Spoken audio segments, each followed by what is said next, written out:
What's happening, gang? It's your boy Retro back again with another reaction video. Yeah.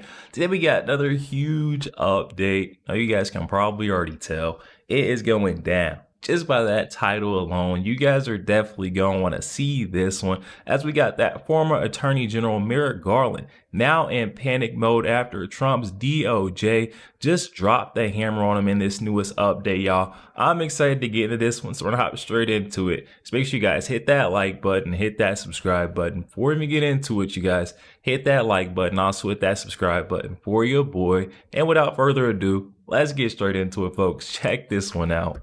Today, we are here to shine a light on something that should be deeply concerning to every single American: how our justice system was allowed to become weaponized against political opponents. Early in his presidency, Joe Biden told the nation, "It's not my Justice Department, it's the Justice Department." Former Attorney General Merrick Garland promised the same thing. That was their promise, but we now know it was a lie. For the past 4 years, it was not the People's Justice Department. It was a political weapon used to go after anybody the Biden-Harris administration felt needed to be attacked. Let me lay it out clearly, case after case, so there's no confusion on what happened. Let's start in the great state of New York. Alvin Bragg ran for Manhattan DA, focused on only one thing: targeting Donald Trump instead of cleaning up the many problems facing New York City. After years of searching, he revived a dismissed case with the help of former DOJ officials and used a shaky legal theory to turn misdemeanors into felonies. And it wasn't just Bragg. New York's Attorney General Letitia James also made it her mission to go after President Trump. She campaigned on it. Prosecutors, attorney generals, they shouldn't campaign on politics. They should campaign on justice. She campaigned on it, and she promised voters she'd, quote, exact quote, get Trump. Before even seeing a shred of evidence. And sure enough, once in office, she followed through, twisting civil statutes into weapons for political gain, targeting not just Trump, but his entire family business. In Fulton County, Georgia, Fani Willis also campaigned on prosecuting President Trump. She coordinated with the partisan January 6th committee and the Biden White House from Georgia and hired her romantic partner as the lead prosecutor. Couldn't make this stuff up. I guess office romances can sometimes take you places. For Fani Willis and Nathan Wade, it was tropical destinations. It was luxury hotels, all on the taxpayer's dime. And while they were busy enjoying the perks, the cases they were building against Trump were falling apart under the weight of conflicts and impropriety, because it was pure political lawfare. I want to just note, no one should run for DA, AG, or any legal office. Republican, Democrat, conservative, liberal, nobody should do this with the sole goal of going after one political figure. It's not what those jobs are about. That's not justice. That's vengeance.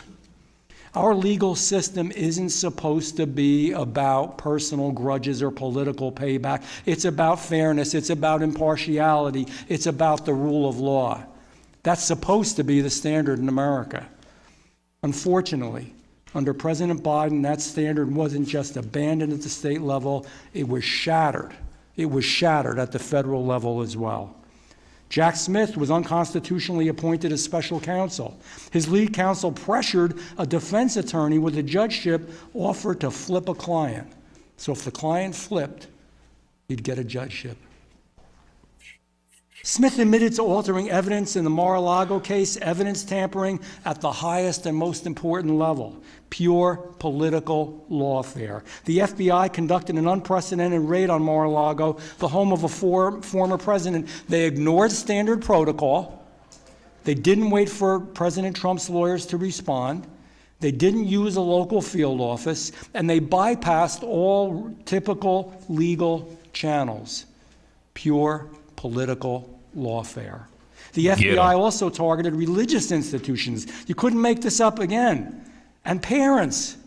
They labeled traditionalist Catholics as domestic terrorists, traditional Roman Catholics as domestic terrorists, and considered spying on their churches, on their priests, on their parishioners. And at some point, y'all, we have to draw the line. We cannot continue to allow to let this slide. There has to be something done to change the mindset of these rogue agents and these bad actors. I mean, this is terrible. Think about that. I really want everybody to think about it. Forget the politics for a minute. The FBI was planning to spy on grandmothers clutching their rosary beads in prayer, treating them as if they were a national security threat.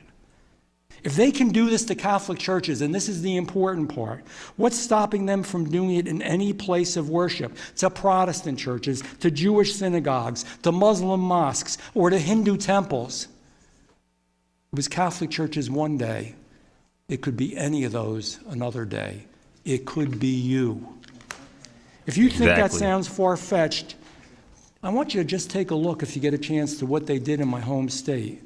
In New Jersey, the FBI raided the largest Hindu temple in the Western Hemisphere, home to some of the most peaceful and spiritual people on the face of the earth, Hindus.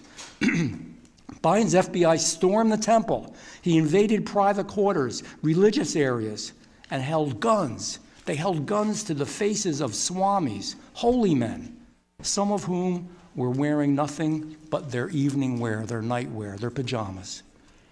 These are individuals devoted to peace, nonviolence, and prayer, yet they were treated like dangerous criminals in an aggressive show of force. It's wrong. It's un-American. And it didn't stop at places of worship. The DOJ also turned its sight onto parents, moms and dads, grandparents who dared to speak up for their children at local school board meetings. Instead of seeing concerned citizens, the Biden administration saw potential domestic threats. They used counterterrorism resources to monitor and intimidate parents simply for voicing their concerns about what's happening to their own children in their own classrooms. The DOJ even weaponized the Freedom of Access to Clinic Entrance Act, the FACE Act, to target pro-life advocates. This doesn't even matter if you're pro-life or pro-choice. Again, it could happen to anybody. Take Mark Houck, a peaceful pro-life activist and father of 7 kids. In a blatant show of force, the FBI sent a SWAT team to his home, raiding it, and a pre-dawn raid with guns drawn, terrifying his wife and his children.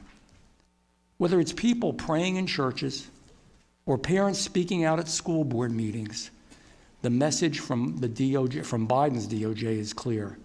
If you practice your First Amendment rights in ways they don't like, you will become a target. Could happen to any one of us. Yo, there we have it, guys. I'm sorry, I didn't say too much through that clip. I wanted to make sure we could just run it through and get the feel, because that was a very impactful message that we just got there. And it goes to show you what Donald Trump has been through. This guy literally went through the fire and back in order to defend us. We really have to remind ourselves that Donald Trump did not have to go through this. He had everything on line, literally everything on the line. If he did not win on November 5th, they were going to continue this weaponization of the Department of Justice system, our legal system.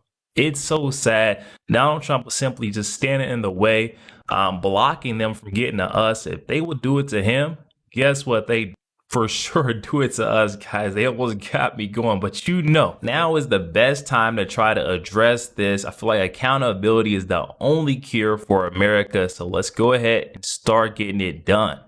Hold all these folks' feet to the fire on the weaponization of our legal system, the way they came after Donald Trump, so they never want to do it again, guys. Definitely hop in the comment section though. Let me know your thoughts. What are you guys thinking? Also, make sure you guys hit that like button and hit that subscribe button. If you did enjoy more content like this, catch you guys on the next one.